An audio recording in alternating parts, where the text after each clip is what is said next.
Hey everyone, welcome back for another deep dive. Today we're going way back to ancient India Oh, yeah. to explore a really fascinating group, Mm-hmm. the Gymnosophists.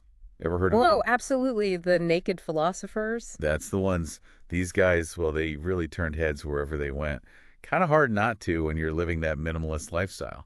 Yeah, you could say their commitment to simplicity was next level, Yeah. especially back then. And it's not like they were hiding out in a cave somewhere. I mean, they caught the attention of Alexander the Great Oh, yeah, that's right, Alexander the Great. right in the middle of his invasion of India. Right around 326 BCE, if I'm remembering Right correctly. around there, yeah. So we've got this powerful army marching through well, I don't know what they were expecting, but More the same. more of the same, I guess, yeah. But then, bam, Naked philosophers. right. These figures who have basically nothing. No fancy clothes, no palaces, No problem. no problem. Can you imagine the culture clash? Oh, it must have been wild. These soldiers, all decked out in armor, focused on conquest and wealth, Hmm. and then they encounter these guys who've renounced it all. Talk about a different perspective. And it wasn't just the lack of possessions, right? Right. These gymnosophists, they were known for their incredible fearlessness. Especially about death. Yeah, totally different from how the Greeks saw things. I bet some of those soldiers were thinking, wait a minute, aren't these guys supposed to be scared of us? Yeah. I mean, if you're trying to conquer a place, Right, fear is a pretty powerful weapon. totally. But the Gymnosophists, they just didn't buy into it. Nope. Instead, they're engaging Alexander in these philosophical debates, and they didn't hold back. No, They're giving him these cryptic, paradoxical. paradoxical, yeah, responses that really force the Greeks to confront their ideas about power and wisdom and everything. It's true. The whole thing must have really shaken them up. Okay, so out of all that, all those debates, what do you think was the most surprising thing for Alexander? What really threw him for a loop? Uh, that's tough. There are so many examples, but I think their complete and utter detachment that really got to him. You know, just not caring about all the things he thought were important. Yeah, Like that story about Dandomus. Dendomus, yeah, or Kalanos as he's sometimes called, when Alexander offered him like gifts, Rock power, Band. all this stuff, and Dendomus is basically like, "Nah, I'm good. I've already got everything I need. Peace and contentment." Though you seem to be chasing after something. Mic drop. Oh, burn. That is an epic power move. Yeah. Shutting down the most powerful guy in the world with just inner peace. Right. So good. But okay, I think it's time to move beyond The nakedness. the nakedness, which, let's be honest, was just their outward appearance. We got to get to the core here. Yeah. What did they actually believe? Okay, so to understand that, we need to understand the context, right? Yep. So they were part of this larger movement in ancient India, the Sramana movement. It was a time when people were really questioning the traditional Vedic beliefs and practices. Like a spiritual revolution. Yeah, kind of. A lot of these thinkers were all about finding ways to escape suffering. Through like crazy disciplines. Yeah, asceticism was huge. And the Gymnosophists, they were all about it. They were like inner knowledge and spiritual growth. That's where it's at. So they weren't just some isolated group, but part of this like wave of philosophical and spiritual searching. Exactly. Okay, so besides giving up all their possessions, what else made their philosophy unique? Well, for them, minimalism wasn't just about getting rid of stuff. It was about getting rid of desires. Oh, interesting. Right, detaching from worldly stuff so you could focus on inner peace. They saw possessions as distractions, like obstacles on the path to spiritual liberation. That's pretty radical. It is. And then there's ahimsa, or nonviolence, super important to them.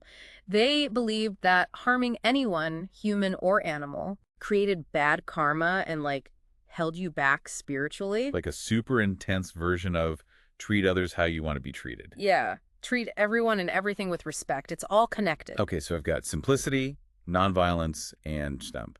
They were really into meditation, right? Big time. But for them, it wasn't just about relaxing.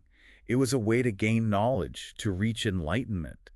They believed that if you quieted your mind and looked inward, you could understand reality on a much deeper level. Deeper than just using your senses and experiencing the world around you. Exactly. They were going beyond the physical world into the realm of pure consciousness. Wow. Okay, so a lot of turning inward, focusing on the self. But they weren't just meditating in a cave all day. They were also going head to head with Alexander the Great in these philosophical debates.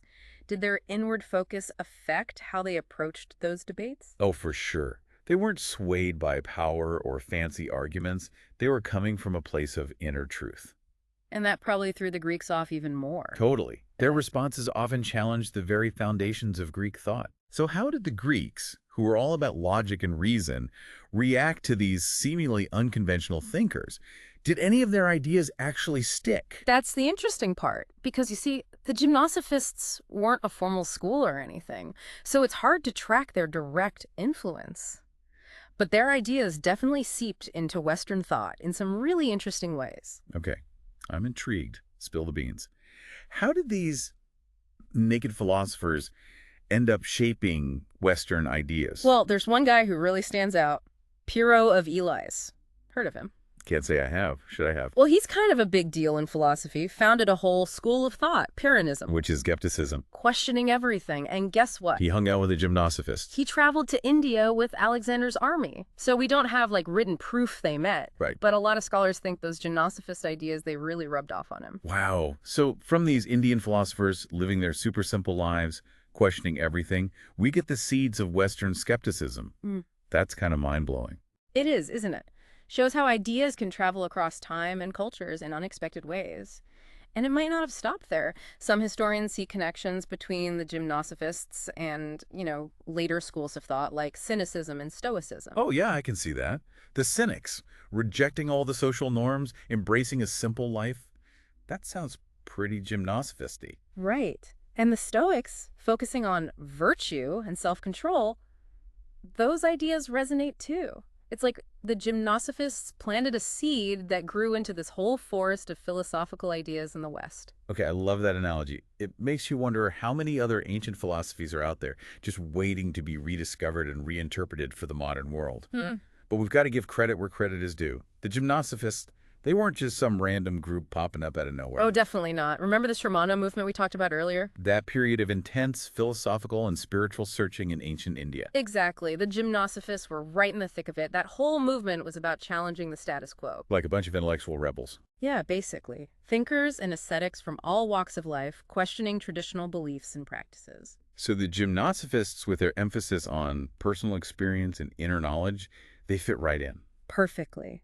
They embodied that spirit of inquiry that was so central to the Shramana movement. It's really amazing when you think about it. This ancient tradition, so open to debate and new ideas, really shows the vibrancy of intellectual life back then. It's incredible how these ancient philosophers, living such simple lives, had such a profound impact, not just on Eastern thought, but on Western philosophy as well.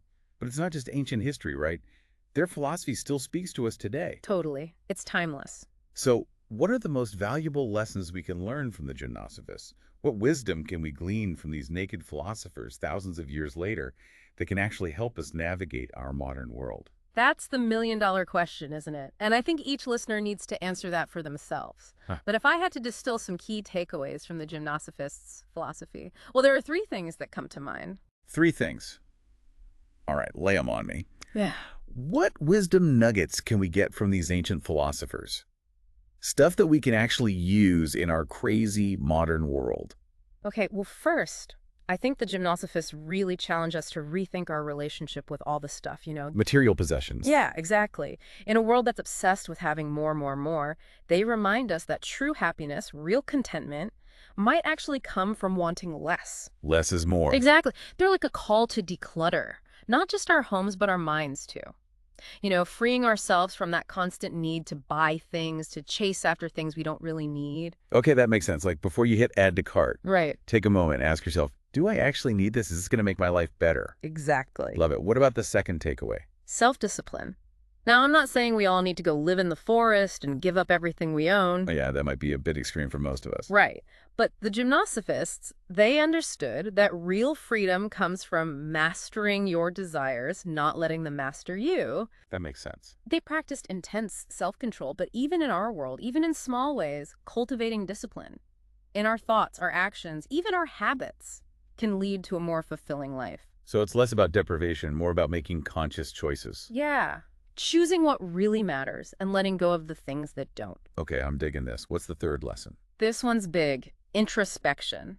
It's so easy in our hyper-connected world to get caught up in all the noise, all the information, the notifications, the distractions. We can lose touch with ourselves pretty easily. Yeah, it's like we're constantly plugged in. Right. And the Gymnosophists, they remind us to slow down, to turn inward, to cultivate that deeper connection with ourselves. Because that's where the real wisdom is. Exactly. That's where we find lasting peace. Man, it's like they're saying, unplug from the matrix and plug into yourself. Nice. So powerful, especially today. It is. All right, so there we have it. Simplicity, self-discipline, and introspection. The wisdom of the Gymnosophists, who knew a bunch of philosophers who chose to live practically naked, could offer insights that are so relevant to our lives today. It's pretty incredible, isn't it? Proof that wisdom can be found in the most unexpected places. Absolutely.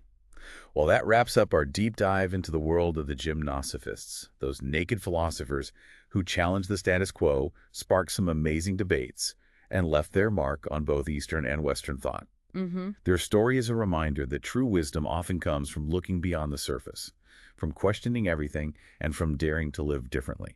Who knows, maybe by taking a cue from these ancient philosophers, we can all find a little more peace, a little more clarity, and a little more meaning in our own lives. I think that's a great goal to strive for. Definitely. Thanks for joining us on this deep dive. Until next time, keep seeking, keep questioning, and keep diving deep.